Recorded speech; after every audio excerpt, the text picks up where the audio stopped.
오늘 우리가 함께 볼 하나님의 말씀은 마가복음 6장 45절부터 46절입니다. 마가복음 6장 45절부터 46절까지 말씀 제가 봉독하겠습니다.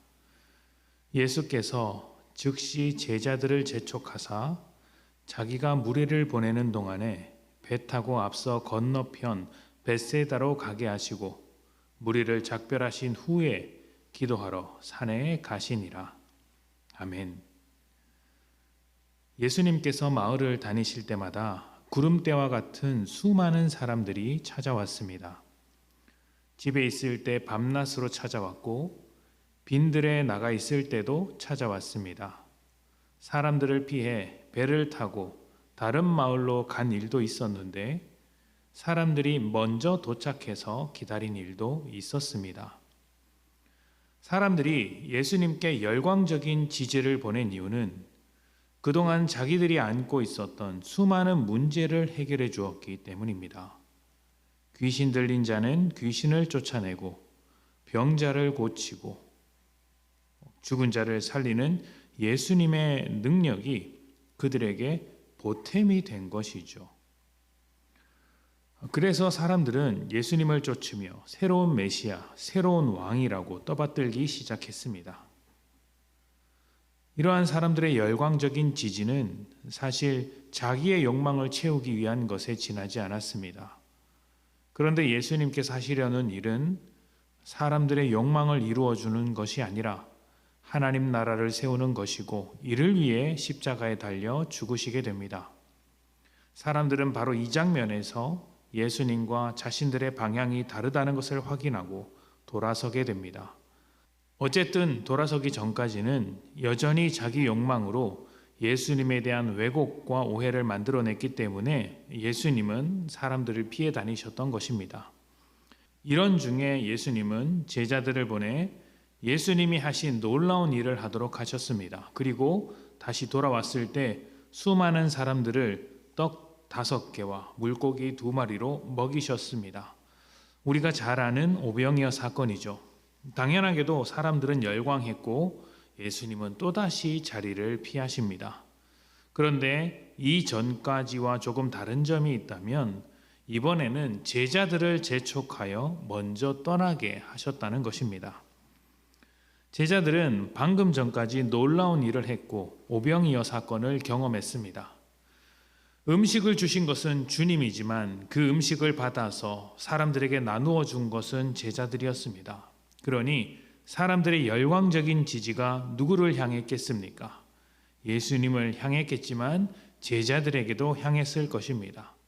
안 그래도 마을을 다니면서 놀라운 일을 하고 돌아온 제자들인데 사람들의 인기까지 얻었으니 그 인기에 취해서 엉뚱한 생각을 가질 수도 있었습니다. 그래서 먼저 제자들을 보내셨던 것이죠.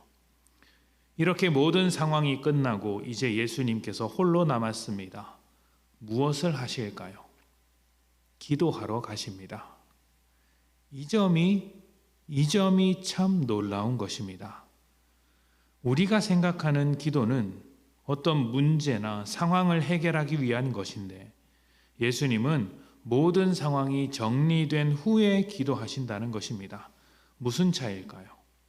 우리의 기도는 어떤 결과를 만들어내기 위한 조건이고 예수님의 기도는 그 자체가 결과라는 소리입니다. 무엇을 얻기 위해서 기도하는 것이 아니라 기도하는 삶을 원하셨다는 것이죠. 예수님의 기도는 자기 욕망을 이루기 위한 기도가 아니라 하나님과 동행하며 교제하기 위한 기도였습니다. 그래서 자기를 구하는 것이 없었습니다. 오직 하나님의 뜻을 구하기만 했습니다. 그 대표적인 예가 겟세마네 동산에서 십자가에 달리기 전에 하신 기도죠. 십자가를 앞에 두고 예수님은 기도하셨습니다. 그리고 십자가를 피하는 것을 원한다고 분명히 말씀하셨지만 결국 하나님의 원대로 해달라는 기도로 마무리하셨습니다. 내가 원하는 것을 하나님께서 해주셔야 합니다. 이렇게 기도하지 않고 하나님이 원하시는 것을 내가 하겠다고 기도한 것입니다. 그래서 예수님의 기도는 결과를 얻어내기 위한 것이 아니라 결과 그 자체라고 말씀드리는 것입니다. 기도하는 습관은 중요합니다. 하나님께 무언가를 얻어낼 수 있기 때문에 기도하라는 것이 아닙니다. 하나님께서 해 주신다면 그 이유는 딱 한 가지입니다. 하나님의 능력을 우리에게 확인시켜 주셨으니 하나님의 뜻대로 살라는 것이죠. 내가 원한다면 너를 충분히 책임질 수 있다. 그러니 너 스스로 삶을 확보하려고 하지 말고 내 뜻대로 살아라. 내 말대로 살아라. 이렇게 하는 것입니다. 우리의 기도가 습관이 되어야 하는 이유는 하나님의 뜻대로 살기 위한 것입니다. 하나님의 뜻대로 살기 원하는 사람은 기도하는 삶을 결과로 인정하고 날마다 그 결과를 얻기 위하여 기도합니다. 자기 자신을 기도에 묻고 하나님께 드리죠. 이것이 주님께서 날마다 기도하신 이유이고 우리가 날마다 기도해야 하는 이유입니다. 쉬지 말고 기도하라. 이 말씀이 이제 어떤 의미인지 이해하실 것입니다. 주님이 하신 것처럼 쉬지 말고 주님과 교제하며 기도하는 삶을 이어가시기를 축복합니다. 함께 기도합니다.